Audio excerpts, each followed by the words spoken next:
Hello दोस्तों, कैसे हैं आप लोग। दोस्तों, हमने जो एसएससी जीडी की क्लास डाली थी उसका रिस्पांस आपसे काफ़ी अच्छा मिल रहा है अपेक्षाकृत, और ऐसे ही आप इन क्लासों को शेयर करते रहिए और हम आपको कुछ ही दिनों में एसएससी जीडी से संबंधित इतना प्रैक्टिस से करा देंगे कि आप भी याद करोगे कि आप जब एग्जाम में बैठोगे तो निश्चित रूप से आप यहाँ कंफर्टेबल महसूस करोगे। चलते हैं फिर से एक तूफानी क्लास कह सकते हो। देखो, मैंने लिखा है करंट अफेयर्स का तड़का। देख लेते हैं पिछले 6 महीने की करंट अफेयर्स में इसी क्लास में क्या कर दूंगा, फिनिश कर दूंगा। क्लास अच्छी लगे शेयर जरूर करना बस, ठीक है।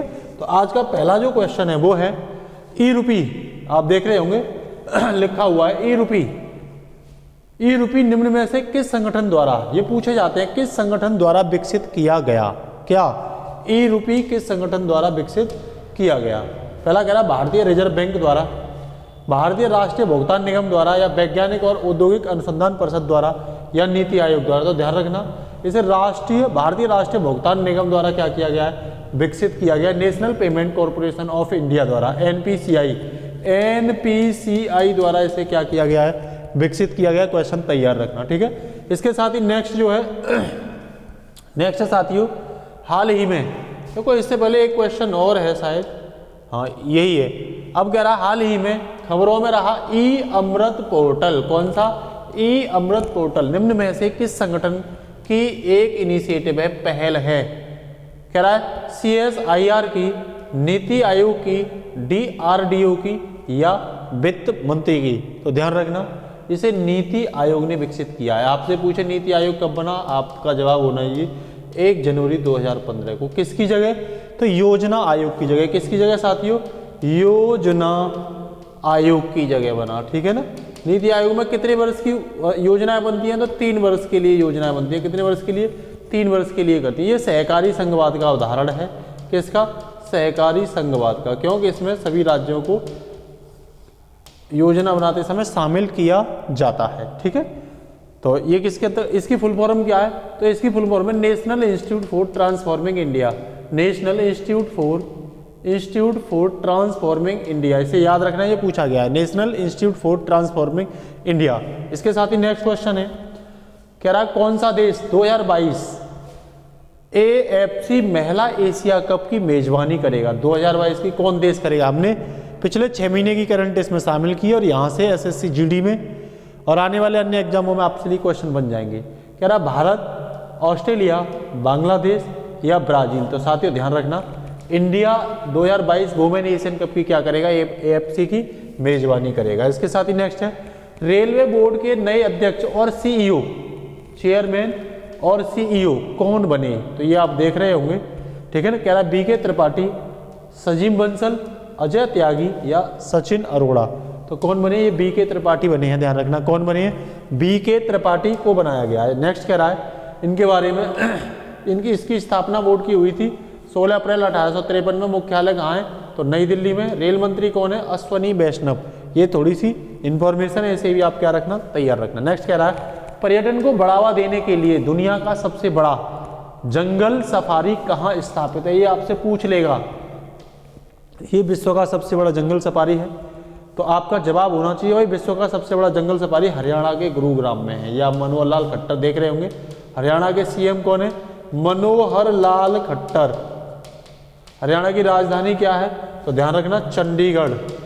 क्या है, चंडीगढ़।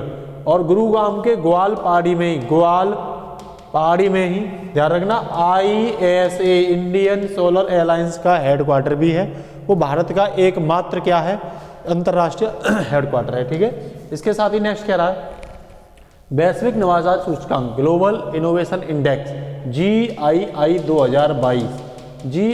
2022, ठीक है ना। मैं कौन सा देश लगातार 12वें साल शीर्ष पर रहा है, लगातार 12वें साल।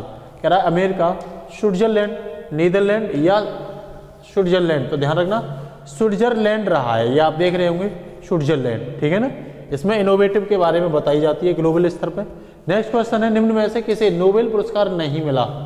ये दे रखे हैं नाम, इनमें से किसे नहीं दिया। अमर्त्य सेन को मिला है भाई इकोनॉमिक्स में। शांति का नोबेल पुरस्कार मदर टेरेसा को मिला है। साइंस के क्षेत्र में नोबेल पुरस्कार CV रमन को मिला। महात्मा गांधी को नोबेल पुरस्कार से नवाजा नहीं गया। तो इसका आंसर क्या हो जाएगा, महात्मा गांधी हो जाएगा। नेक्स्ट कह रहा है निम्न में से पुअर इकोनॉमी, ये पुअर इकोनॉमी पुस्तक किसने लिखी है। कह रहा अरुण जेटली ने, बिल्कुल नहीं। ये अमृत सेन ने भी नहीं लिखी, कह रहा मनमोहन सिंह, बिल्कुल नहीं। तो ये अभिजीत बनर्जी ने लिखी। आपको ये बताना है अभिजीत बनर्जी को कौन से साल नोबेल पुरस्कार, इकोनॉमी का नोबेल पुरस्कार मिला था, ये आपको कमेंट बॉक्स में बताना है। अभिजीत बनर्जी को किस वर्ष नोबेल पुरस्कार से नवाजा गया था। इसके साथ ही नेक्स्ट क्वेश्चन है, राष्ट्रीय पोषण रणनीति द्वारा प्रकाशित की गई, किसके द्वारा राष्ट्रीय जो पोषण रणनीति है, नेशनल न्यूट्रिशन स्ट्रेटजी, किसके द्वारा पब्लिश की गई।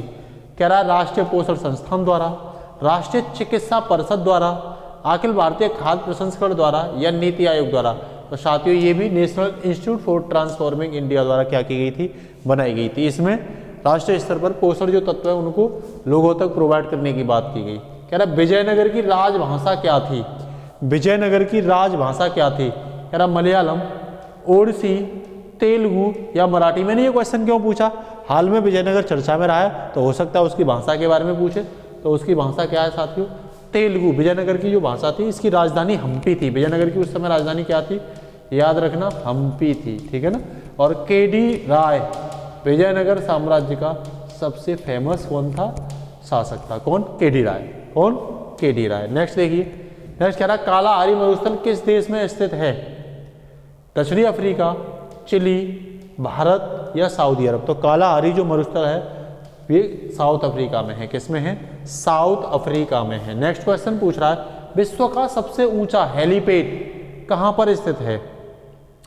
कह रहा दोचला दर्रा भूटान में, mount Everest base camp Nepal में, सियाचिन ग्लेशियर भारत में या तिब्बत हिमालय चीन में। तो आप ध्यान रखना सियाचिन ग्लेशियर भारत में विश्व का सबसे बड़ा हेलीपैड है। क्वेश्चन को दिमाग में रखना। नेक्स्ट कह रहा है कतर की राजधानी क्या है, बैरूत, नर, तेहरान या दोहा। दोहा हमेशा चर्चा में बना रहता है, ध्यान रखना कतर की राजधानी क्या है, दोहा है, ठीक है। नेक्स्ट कह रहा हाल ही में किस के राज्य केंद्र शासित प्रदेश ने जन निगरानी ऐप, कौन सा जन निगरानी ऐप लॉन्च किया है, पुदुचेरी, हिमाचल प्रदेश, उत्तराखंड या जम्मू एंड कश्मीर। तो ध्यान रखना जम्मू एंड कश्मीर ने हाल ही में जन निगरानी, यहाँ लोगों की क्या की जाएगी, इसके माध्यम से निगरानी की जाएगी। तो जन सर्विलांस ऐप को क्या किया है, लॉन्च किया है। क्या किया है, लॉन्च किया है। इसके साथ ही नेक्स्ट क्वेश्चन है साथियों, 6ठी शताब्दी में प्रतिहार वंश, कौन सा प्रतिहार वंश बोल सकते हो, मंदौर और मारवाड़ रेखा की स्थापना किस शासक ने की थी। कौन से वंश की, प्रतिहार वंश की। कह रहा है मेहर भोज ने, वत्सराज ने, रामभद्र ने या हरिश्चंद्र ने। तो ध्यान रखना किसने की थी, हरिश्चंद्र ने की थी। किसने की थी, हरिश्चंद्र ने की थी। ये क्वेश्चन आपके लिए स्टैटिक क्वेश्चन है, ध्यान रखना। चोल साम्राज्य की स्थापना किसने की, कह रहा है विजयालय ने, राजेंद्र प्रथम ने, राजा राज ने या विजेंद्र ने। तो ये विजयालय ने की थी, विजयालय ने। ये कहीं ना कहीं चर्चा में रहे हैं, इसीलिए यहाँ से क्वेश्चन बनाने की हमने क्या की है, कोशिश की है। नेक्स्ट क्या है, सुभाष चंद्र बोस के राजनीतिक गुरु कौन थे, MG रानाडे, महात्मा गांधी, गोपाल कृष्ण गोखले या चित्तरंजन दास। तो ध्यान रखना इनके राजनीतिक गुरु CR दास थे। कौन थे, CR दास। और महात्मा गांधी के कौन थे, गोपाल कृष्ण गोखले। कौन थे, गोपाल कृष्ण गोखले। नेक्स्ट क्वेश्चन है, निम्न में से कौन हिंद महासागर में दूसरा सबसे बड़ा द्वीप है। हिंद महासागर का दूसरा सबसे बड़ा द्वीप पूछा है आपसे। कह रहा ग्रांडे टैप, श्रीलंका, जांजीबार या सोकोट्रा। तो ध्यान रखना दूसरा सबसे बड़ा द्वीप श्रीलंका है। क्या है, श्रीलंका, ठीक है। क्या है, आपको बताना है श्रीलंका की कैपिटल क्या है, राजधानी क्या है, श्रीलंका की राजधानी आपको बताना। हम्बन टोटा द्वीप कहाँ पे है, हम्बन टोटा बंदरगाह और द्वीप कहाँ पे है, यही बताना। और ये बताना हम्बन टोटा जो द्वीप है वो किस देश ने अपने अंडर ले रखा है, लीज पे, ठीक है। नेक्स्ट है, भारतीय तटरक्षक ICG का नया महानिदेशक किसे नियुक्त किया गया, वीरेंद्र सिंह पठानिया, रजनीश कुमार, सौरभ सक्सेना या किशन लाल। तो ध्यान रखना किसे किया गया, वीरेंद्र पठानिया को। ये आप देख रहे होंगे, ये कौन है आपके समक्ष, वीरेंद्र पठानिया है। नेक्स्ट कह रहा है महिलाओं को समानता का अधिकार किसके द्वारा सुनिश्चित किया गया। तो हमारे संविधान में राइट टू इक्वलिटी की जो बात की गई है, राइट टू इक्वलिटी की जो बात की गई है वो संविधान के आर्टिकल 15 में की गई है। किसमें, 15 में महिलाओं के लिए की गई है। किसमें, सॉरी 14 में, 15 में नहीं 14 में।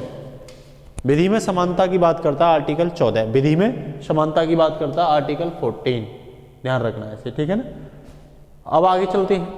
नेक्स्ट कह रहा है राज्यसभा को भंग कर दिया जाता है हर 5 साल पे, हर 6 साल पे, या प्रधानमंत्री की सलाह पर, या इनमें से कोई नहीं। तो ध्यान रखना राज्यसभा भंग नहीं होती, राज्यसभा का विघटन नहीं होता। तो इसका आंसर क्या हो जाएगा, इनमें से कोई नहीं, क्योंकि इसके 1/3 सदस्य, कितने, 1/3 सदस्य हर 2 साल पर क्या होते हैं, हर 2 साल पर मतलब उनका कार्यकाल क्या होता है, खत्म होता है, ठीक है ना। तो ये राज्यसभा जो है ना वो स्थायी सदन है, याद रखना क्या है, ये स्थायी सदन है। राज्यसभा क्या है, स्थायी सदन। राज्यसभा कहाँ पे है, आर्टिकल 80 में। आर्टिकल 80 में कहा गया है अधिकतम राज्यसभा के सदस्यों की संख्या कितनी होगी, 250 होगी, जिनमें 12 सदस्यों को राष्ट्रपति मनोनीत कौन करेंगे, राष्ट्रपति क्या करेंगे, मनोनीत करेंगे, ठीक है ना। इसके साथ ही नेक्स्ट है, निम्न में से किसके शरीर के आकार के अनुपात में सबसे बड़ा मस्तिष्क है, चींटी, हाथी, डॉल्फिन या मनुष्य। तो ध्यान रखना कौन है, डॉल्फिन है। कौन है, डॉल्फिन का जो सबसे बड़ा मस्तिष्क होता है, ध्यान रखना, ठीक है ना, शरीर क्या की अपेक्षा। कह रहा कैटेनिडिया किस संघ का एक विशेष श्वसन अंग है, कैटेनिडिया, कौन सा, कैटेनिडिया किस संघ का एक विशेष श्वसन है, मतलब फाइलम पूछ रहा है, क्या पूछ रहा है, ये फाइलम पूछ रहा है। तो कह रहा है एनिनोडर्माटा, मोलस्का संघ, ऑर्थोपोडा या स्पंज। तो ध्यान रखना ये किस संघ का है, मोलस्का संघ का है। किस संघ का है, मोलस्का संघ का है। नेक्स्ट कह रहा है निम्न में से कौन सा रोग वायरस के कारण होता है, आपके लिए बहुत इंपॉर्टेंट क्वेश्चन है, पूछ लेगा, निम्न में से कौन सा रोग वायरस के कारण होता है। तो कह रहा पोलियो, प्लेग, हैजा या आंत्र ज्वर। तो नीचे के 3 वायरस द्वारा नहीं होते, पोलियो किसके द्वारा होता है, वायरस के द्वारा होता है, ठीक है ना। नेक्स्ट ग्राफीन है, क्या है ये ग्राफीन, इसे ग्रेफीन भी कहते हैं। कह रहा कार्बन का एक मिश्र धातु, कार्बन की नैनो संरचना, कार्बन का समस्थानिक, और इनमें से कोई नहीं। तो कार्बन के समस्थानिक होते हैं, कार्बन C614 ये कार्बन का समस्थानिक है, C612 ये कार्बन है। ग्राफीन जो होता है वो कार्बन की एक नैनो संरचना होती है, क्या होती है, एक नैनो संरचना होती है, ठीक है। नेक्स्ट कह रहा है निम्न मैं कोई मसीहा नहीं, शीर्षक की आत्मकथा किसने लिखी, मैं कोई मसीहा नहीं। कह रहा सचिन तेंदुलकर ने, सोनू सूद ने, परमहंस योगानंद ने या APJ अब्दुल कलाम ने। तो आप ऐसे ही पहचान लोगे, मैं कोई मसीहा नहीं। कोरोना के समय सोनू सूद को लोग मसीहा मान रहे थे, तो उन्होंने अपनी पुस्तक में लिख के दिया मैं कोई मसीहा नहीं हूँ। यहीं से आप दिमाग लगा के क्वेश्चन को क्या कर सकते हो, सॉल्व कर सकते हो, ठीक है ना।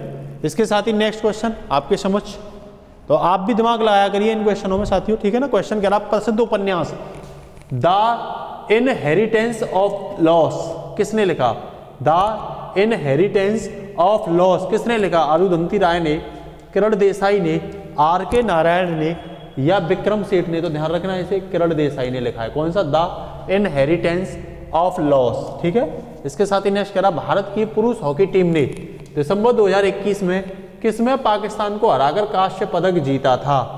कह रहा एशियाई चैंपियन ट्रॉफी में, या मोइनुद्दौला गोल्ड कप में, ICC चैंपियन ट्रॉफी में, या गुलाम अहमद ट्रॉफी में। तो ध्यान रखना एशियन चैंपियन ट्रॉफी में किसको हराया था, पाकिस्तान को हराया था, ठीक है ना, और कांस्य पदक जीता था, ठीक है। इसके साथ ही नेक्स्ट कह रहा है वह धन, यह वह धन है जिसे भुगतानकर्ता और प्राप्तकर्ता के बीच विश्वास के कारण विनिमय के माध्यम के रूप में स्वीकार किया जाता है। किसके माध्यम में स्वीकार किया जाता है, तो ध्यान रखना विनिमय के माध्यम के, एक्सचेंज के माध्यम के रूप में स्वीकार किया जाता है। कह रहा है ये साख मुद्रा होती है या प्रत्ययी मुद्रा होती है, जिसे फेट करेंसी कहते हैं। फेट कौन सी, फिएट करेंसी कहते हैं, ठीक है। या प्रदिष्ट मुद्रा होती है या पूर्ण मूल मुद्रा होती है, फुल वैल्यू करेंसी होती है। ध्यान रखना ये फेट करेंसी होती है। कौन सी होती है, प्रत्ययी मुद्रा होती है, ठीक है ना। कौन सी होती है, प्रत्ययी मुद्रा होती है। नेक्स्ट कह रहा है जीव जनार्दन इमदाद खानी घराने के एक भारतीय शास्त्रीय वादक हैं। कौन से घराने के, तो इमदाद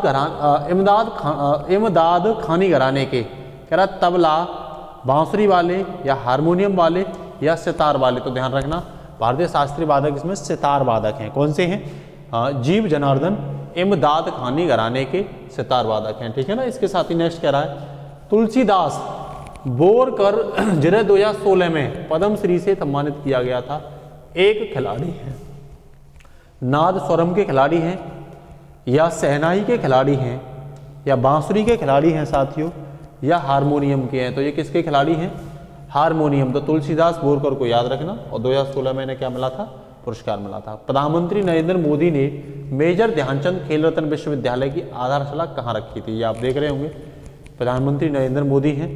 कह रहा है मेरठ में, पठानकोट में, देहरादून में या सूरत में? तो उत्तर प्रदेश के मेरठ में रखी है, ध्यान रखना कहाँ रखी है, उत्तर प्रदेश के मेरठ में ये रखी गई है, ठीक है। नेक्स्ट कह रहा है एक्वारेजिया एक अम्लीय संक्षारक और ऑक्सीडेंटल मिश्रण है, बिल्कुल, जिसमें मात्रा, किस मात्रा में? कह रहा मात्रा हाइड्रोक्लोरिक अम्ल की मात्रा और नाइट्रिक अम्ल की मात्रा होती है, जिसे अक्सर सोने और प्लेटिनम को भंग करने के लिए उपयोग किया जाता है। तो ध्यान रखना इसमें 1:3 में मिलाया जाता है। किसमें?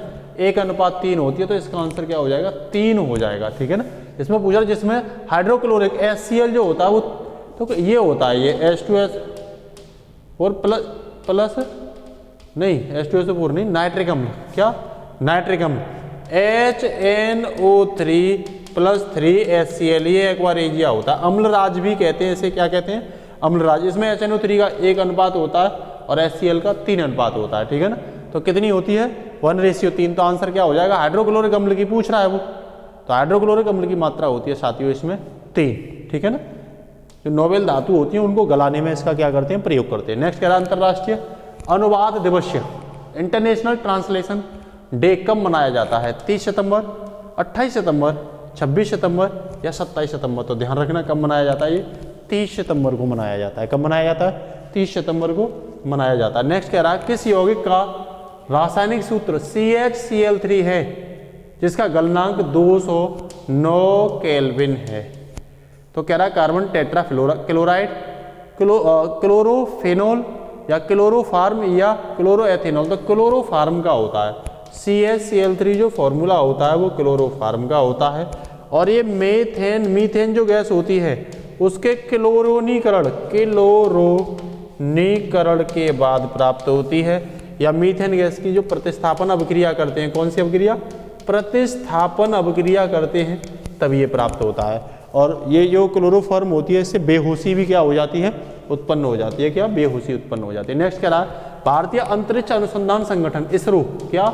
इसरो के नए अध्यक्ष कौन बने? S सोमनाथ, K सिवान, रजनीश कुमार या संजय बंसल? तो आप देख रहे होंगे ये कौन है? ये S सोमनाथ हैं। कौन है? S सोमनाथ। नेक्स्ट क्या है? निम्न में से किस सदीर नर्तकी को पद्मश्री 2022 प्राप्त हुआ है? ठीक है ना। कह रहा है तिसेरिंग नामग्याल को, सुलोचना चाणक्य को, R मुथुक्कन माल को या थाविल कोगमपट्टू आव मुरुगैया को? तो ध्यान रखना R मुथुक्कन माल को प्राप्त हुआ है, ठीक है ना। सी इसका क्या हो जाएगा? आंसर हो जाएगा। नेक्स्ट कह रहा है निम्न में से कौन स्वतंत्र भारत की पहली महिला शास्त्रीय नृत्यांगना थी जिन्हें राज्यसभा के सदस्य के रूप में नामित किया गया था? विजया गौरी अदकरी, निवेदिता अर्जुन, रुक्मणी देन अरुडेल या कलामंडल कल्याण कुट्टी अम्मा? तो देखना अरुडेल इसका क्या हो जाएगा? रुक्मणी देव अरुडेल इसका आंसर हो जाएगा, ठीक है ना।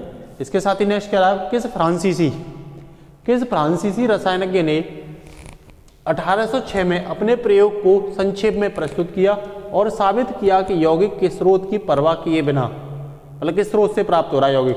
रासायनिक यौगिकों में तत्वों का द्रव्यमान अनुपात हमेशा क्या रहता है? समान रहता है। तो ये बात किसने बोली थी? तो ये जोसेफ प्रोस्ट ने बोली थी। किसने बोली थी? जोसेफ प्रोस्ट ने, ठीक है ना। कि भाई यौगिक के द्रव्यमान की कोई परवाह नहीं है, हम यौगिक के द्रव्यमान का अनुपात हमेशा क्या रहता है? समान रहता है। 1806 में बोली थी। निम्न में से किसे अकेले ही संतूर को एक लोकप्रिय शास्त्रीय वाद्य यंत्र बनाने का श्रेय दिया जाता है? शिव कुमार शर्मा, भजन सोपारी, राहुल शर्मा या उल्लास बापट? तो ध्यान रखना किसे दिया जाता है? शिव कुमार शर्मा को दिया जाता है। किसे दिया जाता है? शिव कुमार शर्मा को। नेक्स्ट कह रहा है राज्य किसी भी नागरिक के साथ केवल धर्म, मूलवंश, जाति, लिंग, जन्म स्थान या इनमें से किसी के आधार पर भेदभाव नहीं करेगा शामिल है? किस अनुच्छेद में है? देखो 19 में तो जीने का अधिकार नहीं, 19 जो है वो अभिव्यक्ति की स्वतंत्रता का अधिकार कहता है, ठीक है ना। 23 बेगारी की बात करता है। 15 में है, ये किस में है कि भाई तुम किस आधार पर धर्म, मूलवंश, जाति, लिंग, जन्म स्थान इनके आधार पर कोई भी भेदभाव नहीं करोगे, ठीक है ना। और 14 किसकी बात करता है? समानता की बात करता है। नेक्स्ट एम सुब्रमण्यम एक संगीत वाद्य यंत्र के प्रतिपादक थे, किसके? मैंडोलिन के, गिटार के, घाटम के या पखावज के? तो ये किसके थे? घाटम के थे, ठीक है ना, किसके थे? घाटम के थे, ठीक है ना। तो ये क्वेश्चन क्या हो गया? क्लियर हो गया। इसके साथ ही नेक्स्ट करा है पंडित रविशंकर एक महान संगीतकार संगीत की निम्न में से किस शैली के लिए प्रसिद्ध हैं? हिंदुस्तानी शैली के लिए, हिंदुस्तानी शास्त्रीय वाद्य यंत्र के लिए, हिंदुस्तानी शास्त्रीय गायन के लिए, कर्नाटक शास्त्रीय गायन के लिए या कर्नाटक शास्त्रीय वाद्यन के लिए? तो ध्यान रखना ये हिंदुस्तानी शास्त्रीय वाद्य यंत्र के लिए है ना, हिंदुस्तानी क्लासिकल इंस्ट्रूमेंटल के लिए क्या है ये? प्रसिद्ध थे, ठीक है ना। इसके साथ ही नेक्स्ट कह रहा है निम्न में से कौन भारत में चूना पत्थर की गुफा है? उदावली, बराह गुफा या बोर्रा गुफा या भीमबेटका गुफा? तो ये कौन सी है? बोर्रा गुफा है। ध्यान रखना जो मैं पॉलिटी के भी जो क्वेश्चन दे रहा हूँ ना वो कहीं ना कहीं चर्चा में रहे हैं, वहीं से उठा के क्वेश्चन आपके लिए दिए जा रहे हैं, ठीक है ना। इसके साथ ही नेक्स्ट भारतीय शास्त्रीय नृत्य के मोहिनीअट्टम के रूप में निम्न में से किस नर्तक को 2013 में देवदासी राष्ट्रीय पुरस्कार दिया गया था? स्मिता राजन को, जयाप्रभा मेनन को, सुनंदा नेर को या गोपिका वर्मा को? तो ये जयप्रभा मेनन को। अब आप कहोगे ये 2013 का क्यों पूछा गया? हो सकता है हाल में ये एक्सपायर हुई हो सकता है किसी वजह से ये चर्चा में रही हो, तो ध्यान रखना ये पिछले 6 महीने का क्या है? करंट है। नेक्स्ट है निम्न में से कौन सा संस्मरण हिंदी फिल्मों के प्रसिद्ध क्लासिकल भारतीय अभिनेता देव आनंद द्वारा लिखा गया था? कह रहा है romancing with life, the substance and the shadow, autobiography of an actor, cracking the cold my journey in Bollywood? तो इसका आंसर होगा रोमांसिंग विद लाइफ। कौन सा होगा? Romancing with life. इसका क्या हो जाएगा? आंसर हो जाएगा। नेक्स्ट कह रहा है नाइट्रोमीथेन का सही रासायनिक सूत्र ज्ञात कीजिए। किसका? नाइट्रोमीथेन। तो इसका होता है CH3NO3। ये NO2 ये क्या होता है? नाइट्रोमीथेन होता है, ठीक है ना। इसके साथ ही नेक्स्ट ये कार्बनिक यौगिक का ध्यान रखना। निम्नलिखित प्रसिद्ध हस्तियों में द रोड अहेड किसकी आत्मकथा है? एलन मास्क की, बिल गेट्स की, जेफ बेजोस की या क्रिस्टियानो रोनाल्डो की? कौन सी वाली? तो द रोड अहेड, तो ध्यान रखना ये बिल गेट्स की है, ठीक है ना। बिल गेट्स किसके? माइक्रोसॉफ्ट जो कंपनी है उसके हेड हैं, ठीक है ना, बिल गेट्स, याद रखना, ठीक है। इसके साथ ही नेक्स्ट क्वेश्चन है निम्न में से कौन सा एक प्रकार का बायोफाइट जो कई वातावरण में रहता है और इसकी विशेषता इसके छोटे चपटे पत्ते, जड़ जैसे प्रकंद और पेरिस्टोम है? तो कह रहा है ये फुनारिया है या ओलोथ्रिक्स है या क्लेडोफोरा है या उल्वा है? तो ध्यान रखना ये फुनारिया बोला जाता है। क्या बोला जाता है? फुनारिया बोला जाता है, ठीक है ना। इसके साथ ही नेक्स्ट क्वेश्चन है फियरलेस गवर्नेंस नामक पुस्तक को किसने लिखा? किरण बेदी ने, सुभाष गर्ग, सुमित्रा चौहान या अरविंद घोष? तो आप ये देख रहे होंगे किसने लिखा है? किरण बेदी। ये भारत की पहली महिला IPS हैं। कुछ क्वेश्चन है आपके लिए यहाँ देखना, लेफ्टिनेंट गवर्नर को लेकर के ये क्या दिए गए हैं? कुछ क्वेश्चन दिए गए हैं, क्या लेकर के? क्योंकि शायद आपको दिखाई नहीं दे रहे होंगे।